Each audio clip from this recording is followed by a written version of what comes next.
কিন্তু গাড়ী চলাওঁতে মানে কি অৱস্থা বেয়া হৈ যায়। আজিনো কেইটকানো ঘটিলোঁ তাকে দিনটো আপোনালোকক দেখাব বিচাৰিছোঁ।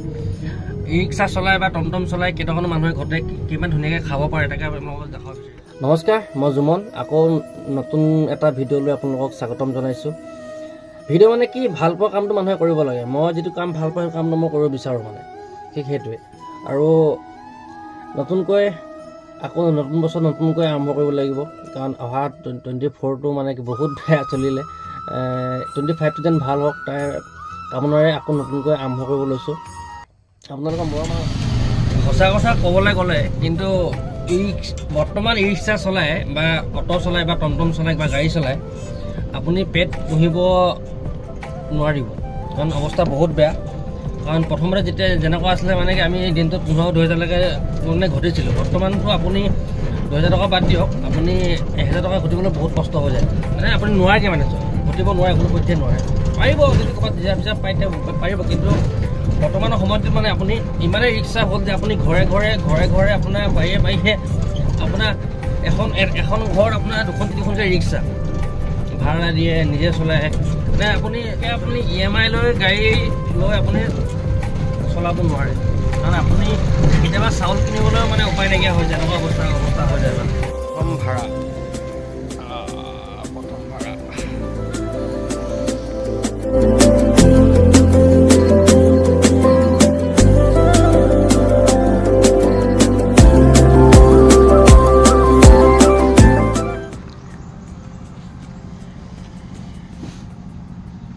পইচা দিলে নেকি? হা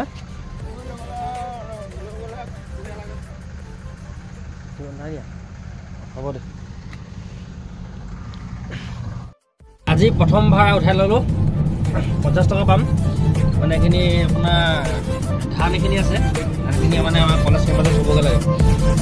প্ৰথম ভাড়া নকলে এবাৰ গ'লোঁ বাৰু, কিন্তু মানে কি ক'ৰবাত মানে সেইখিনি মাহেকীয়া ভাড়া যে সেইকাৰণে পইচা ল'ব নোৱাৰিলোঁ। বৰ্তমান প্ৰথম ভাড়া এইটোৱে আৰু চাই থকা আগলৈ। এখন আমাৰ কলেজখন, হাই কলেজখন আপোনালোকে বহুতে চিনি পায়। আমাৰ হাই কলেজখন ৰাস্তাটো বনাই আছে, মানে ৰাস্তাৰ পিছত ব্লক এটা পাৰি থৈছে, মানে পাৰিবলৈ আনিছে আৰু হাই কলেজ আমাৰ। বহুত ঘূৰিলোঁ আজি, লাভ নাই, মানুহ নাই। টকা 400মান পালোঁ বাৰু, কিন্তু মানুহ একেবাৰে নাই চাৰিআলিত। 10 টকা 20 টকা ভাড়া মাৰিবলৈ মন নাযায়, মানে কষ্ট বেছি হয় আৰু তোমাৰ চাৰ্জটো বেছি খায়। 10 টকা 20 টকা ভাড়া মাৰিবলৈ মন একেবাৰে নাযায়। এতিয়া স্কুলৰ বৌ এজনী আছে, ঘৰত থ'বগৈ লাগে, তেওঁক নিম, তাৰপিছত ঘৰত সোমামগৈ আৰু ক'ৰবাত যদি পাওঁ ৰিজাৰ্ভ তেতিয়া যাম। ৰিজাৰ্ভ নাপালে নাযাওঁ আৰু। কিন্তু এনেকৈ ঘূৰি ফুৰি 200খনমান 200-300 কমচে কম 400মান টমটম আছে। তাৰ পাছত যদি আপুনি 10 টকা 20 টকা ঘূৰি ফুৰে লাভ নাই, মানে একো মানে ভাড়া নাপাবই। চাইডকৈ ক'ৰবাত যাব লাগিব। কাইলৈ আছে ৰিজাৰ্ভ এটা বেবেজীয়ালৈ, তাত যাম।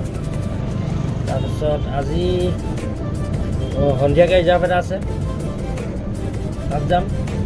আছে কেইবাটাও ভাড়া আছে, কিন্তু মানে কি এই চাৰিআলিত মানুহ নাই।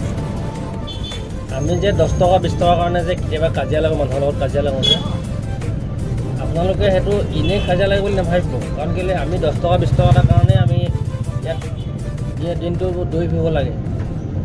10 টকা 5 টকাৰ কাৰণে আমি দৌৰি ফুৰিব লাগে, ঠিক আছে। আপোনালোকে ভাবে চাগে টমটমলাকেইটা ইজিকৈ পইচাটো লয়, ইজিকৈ পইচা, সেইটো নহয়। আমি আপোনাক 10 টকাৰ কাৰণে আমাৰ যাবলগীয়া হয়, 20 টকাৰ কাৰণে যাবলগীয়া হয়, ঠিক আছে। আপোনালোকে কেতিয়াবা 10 টকা 500 টকা দি দিয়ে, আমিতো আপোনাক একো নকওঁ, আমি যিমানখিনি পাওঁ আপোনাক খোচা কৰি দিব চেষ্টা কৰোঁ ন।